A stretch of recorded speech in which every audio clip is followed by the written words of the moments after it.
Hi, ഞാൻ ദീപ. കഴിഞ്ഞ ദിവസം ഞാനൊരു ലേഡി പോലീസ് ഓഫീസറിന്റെ ഒരു റിട്ടയർമെന്റ് അല്ലെങ്കിൽ ഒരു ഫെയർവെൽ നടത്തിയ പോലത്തെ ഒരു റീല് കണ്ടായിരുന്നു.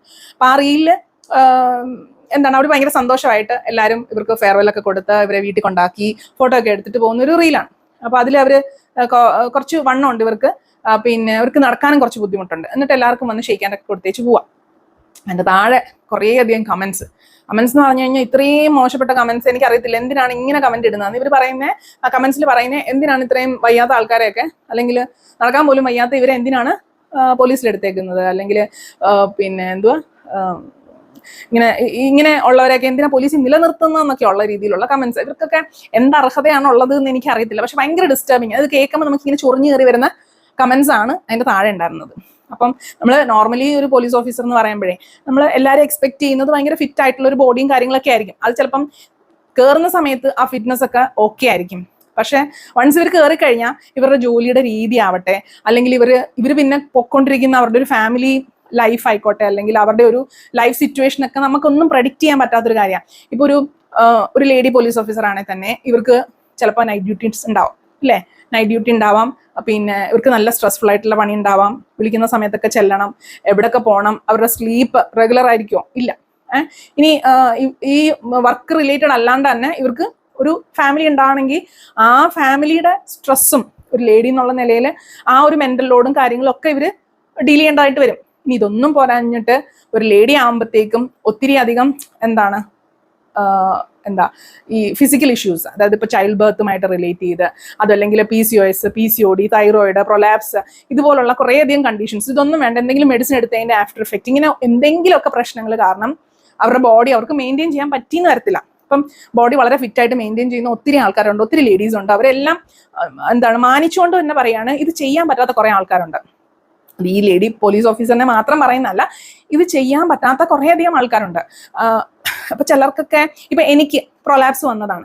അപ്പം വൺസ് ഇത് പ്രൊലാപ്സ് വന്ന് നമുക്കിത് അക്സെപ്റ്റ് ചെയ്യാൻ, അല്ലെങ്കിൽ ഫൈബ്രോമയാൽജിയ ഈ ഒരു കണ്ടീഷൻ എന്നൊക്കെ പറയുന്നത് അനുഭവിക്കുന്ന ആൾക്കാർക്ക് മാത്രമേ അത് മനസ്സിലാകത്തുള്ളൂ. അല്ലാത്തവർക്കൊക്കെ ഇത് വെറും കഥയാണ്. ഓക്കെ ശരി എന്ന് പറഞ്ഞൊരു കഥയാണ്. ഇപ്പൊ ഓരോരുത്തരുടെ പ്രസവവും അവരുടെ കുട്ടികളെ നോക്കുന്ന ആ ഒരു ബുദ്ധിമുട്ടെന്ന് പറയുമ്പോൾ, ഇപ്പൊ ഞാൻ എന്റെ കാര്യം പറയണേ, എനിക്ക് 2 മക്കളെ വളർത്താൻ, അല്ലെങ്കിൽ എന്റെ ഡെലിവറി ഇങ്ങനെയായിരുന്നു എന്ന് പറയുമ്പോൾ, ഓൾറെഡി ഡെലിവറി കഴിഞ്ഞ വേറൊരു സ്ത്രീ അവർക്ക് അവരുടേതായ സ്റ്റോറി ഉണ്ട്. അതാണ് അവർക്ക് ഏറ്റവും പ്രധാനപ്പെട്ടത്, എനിക്ക് എന്റതും. അതുപോലെ ഓരോരുത്തർക്കും ഓരോ സ്റ്റോറി ഉണ്ട് പറയാനായിട്ട്, ഓരോ ബുദ്ധിമുട്ടുകളുണ്ട് പറയാനായിട്ട്. അതൊന്നും എക്സ്ക്യൂസ് ആയിട്ട് പറയുന്നൊന്നുമല്ല, പക്ഷെ ചിലർക്ക് ഇതൊന്നും മെന്റലി അക്സെപ്റ്റ് ചെയ്യാൻ പറ്റിയെന്ന് വരത്തില്ല. അപ്പം വൺസ് നമുക്ക് ഒരു സുഖം ഇല്ലെങ്കിൽ, ഒരു മാനസികമായിട്ട് നമ്മൾ വെല്ലല്ല, അല്ലെങ്കിൽ നമുക്ക് ഒത്തിരി അധികം ബേൺ ഔട്ടും കാര്യങ്ങളും ഉണ്ട്, ഇങ്ങനെയൊക്കെ ഉള്ള അവസ്ഥയിൽ നമുക്ക് ഫിസിക്കലി ഫിറ്റായിട്ടിരിക്കാനുള്ള സംഭവങ്ങൾ പാടാം. ആൻസൈറ്റി ഉണ്ട്, സ്ട്രെസ് ഉണ്ട്, ഡിപ്രഷൻ ഉണ്ട് എന്നുള്ള ആൾക്കാർക്ക് ഈ സ്ട്രെസ് ഈറ്റിംഗ് എന്നൊക്കെ പറയുന്നത് നമുക്കൊന്നും ചെയ്യാൻ പറ്റാത്ത കാര്യങ്ങളാണ്. അത് മരുന്നെടുത്ത് ചിലപ്പം റിയലൈസ് ചെയ്തൊന്നും വരത്തില്ല. ഒരു തളർച്ച, അല്ലെങ്കിൽ ഒരു വിഷാദം, അല്ലെങ്കിൽ ആകെപ്പാടെ ഒരു ഡിറ്റാച്ച്ഡ് ആയിട്ടുള്ള അവസ്ഥയൊക്കെ ആയിരിക്കും. അപ്പൊ അവർ സ്വന്തമായിട്ട് ഹെൽപ്പ് എടുക്കണമെന്നില്ല. ബാക്കി ചുറ്റും നിൽക്കുന്ന ആൾക്കാർക്ക് ഇവരുടെ സ്വഭാവം മാറിപ്പോയതായിട്ട് മാത്രമേ മനസ്സിലാകത്തുള്ളൂ. അപ്പൊ അവർക്ക് അങ്ങനെ ഒരു ഹെൽപ്പും ചിലപ്പോൾ കിട്ടിയെന്ന് അറിയത്തില്ല. ഇതെല്ലാം കൊണ്ടും പിന്നെ മൊത്തത്തിൽ ലൈഫ് ഓടുന്നു, അതിന്റെ കൂടെ ഓടുന്നു എന്നുള്ളത് കൊണ്ട് തന്നെ നമുക്ക് ഇതിലൊന്നും കാര്യങ്ങളൊന്നും അത് ഒന്ന് റിഫ്ലക്ട് ചെയ്ത് സമാധാനമായിട്ടിരുന്ന് ഇതിനെന്താ നമ്മൾ ചെയ്യേണ്ടത് എന്നൊന്നും ആലോചിക്കാനുള്ള സമയവും സന്ദർഭവും ഒന്നും മിക്കവർക്കും കിട്ടത്തില്ല. അല്ലെങ്കിൽ അങ്ങനെ ഒരു പ്രിവിലേജ് ഇല്ലാത്ത ആൾക്കാർക്ക് ചിലപ്പോൾ ബോഡി നമ്മൾ വിചാരിക്കുന്ന രീതിയിൽ അല്ലാണ്ട് പോകും. ഇപ്പൊ നോക്കിക്കഴിഞ്ഞാൽ ഈ ഒത്തിരി വണ്ണമുള്ള ആൾക്കാർ അവർ മനഃപൂർവ്വം വണ്ണം വെക്കാൻ വേണ്ടിയിട്ട് ഒന്നും ചെയ്യുന്നല്ല. അവരുടെ കുറേയധികം സാഹചര്യങ്ങൾ കൊണ്ട്, അല്ലെങ്കിൽ അവരുടെ മൈൻഡ് സെറ്റ് അങ്ങനെയാണ്, അല്ലെങ്കിൽ അവർക്ക് പറയാൻ പറ്റാത്ത ഇപ്പൊ തൈറോയിഡ് പോലുള്ള എന്തെങ്കിലുമൊക്കെ ഇഷ്യൂസ് ഉണ്ടെങ്കിലും ഇങ്ങനെ വരാലോ. സ്ട്രെസ് കാരണം വരാം. ഒരു ബോഡിയിൽ ഇന്ന സ്ട്രെസ്, ആൻസൈറ്റി ഇതുപോലുള്ള പ്രശ്നങ്ങൾ കാരണം ബോഡിയിലെ ചേഞ്ചസ് എങ്ങനെയാണ് വരുന്നത് എന്നുള്ളതിനെ പറ്റിയിട്ടൊക്കെ ഒത്തിരി വീഡിയോസ് ഇപ്പൊ ഇറങ്ങുന്നുണ്ട്, കണ്ടിട്ടുണ്ടോ? അപ്പം അത് വെച്ച് ജസ്റ്റ് ഒന്ന് വേറൊരാളെ ബോഡി ഷെയിം ചെയ്യുമ്പോൾ നമ്മളൊന്ന് ചിന്തിക്കുക, എന്താണ് അവരുടെ ലൈഫിൽ കൂടെ, എന്താണ് അവരുടെ പാർട്ട്, അല്ലെങ്കിൽ അവരുടെ സൈഡ് ഓഫ് ദ സ്റ്റോറി എന്താണ് എന്ന് ചിന്തിക്കാൻ ഒരു ഇച്ചിരി സമയം കൊടുക്കാം.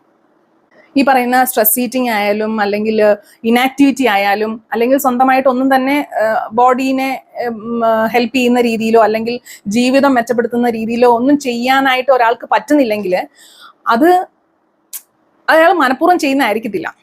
ചിലപ്പോൾ അയാൾ പോലും റിയലൈസ് ചെയ്യുന്ന ഉണ്ടാകത്തില്ല എന്താണ് അയാളുടെ ലൈഫിൽ പൊയ്ക്കൊണ്ടിരിക്കുന്നത് എന്നുള്ളത്. അപ്പോൾ ഒരാളെ നമുക്ക് ഇപ്പോൾ ബോഡി ഷെയിം ചെയ്യാനാണെങ്കിലും അയാളുടെ ലൈഫിനെ നമുക്ക് ജഡ്ജ് ചെയ്യാനാണെങ്കിലും അല്ലെങ്കിൽ അയാളുടെ കരിയർ ചോയ്സസിനെ ആണെങ്കിലും അയാൾ പിള്ളേരെ വളർത്തുന്നതാണെങ്കിലും ഒക്കെ ജഡ്ജ് ചെയ്യാൻ ശരിക്കും നിങ്ങൾക്ക് അവകാശമുണ്ട്. അത് ഓരോരുത്തരും അവരൊരു പോകുന്ന ഒരു ജേണി എന്ന് പറയുന്നത് അവർക്ക് മാത്രം അറിയാവുന്ന കാര്യമാണ്. മേ ബി ചിലർക്ക് ചില കാര്യങ്ങൾ ശരിയാക്കാമായിരിക്കും, പക്ഷെ അവർ മനഃപൂർവ്വം ചെയ്യാത്തല്ല. അവരുടെ മൈൻഡ് സെറ്റ് ചിലപ്പോൾ അങ്ങനെ ആയിരിക്കും. ഈ മൈൻഡ് സെറ്റ് എന്ന് പറയുന്നത് നമുക്കൊരു സ്വിച്ച് ഇട്ട് കഴിഞ്ഞാൽ പെട്ടെന്ന് മാറുന്നൊരു കാര്യമൊന്നുമല്ല.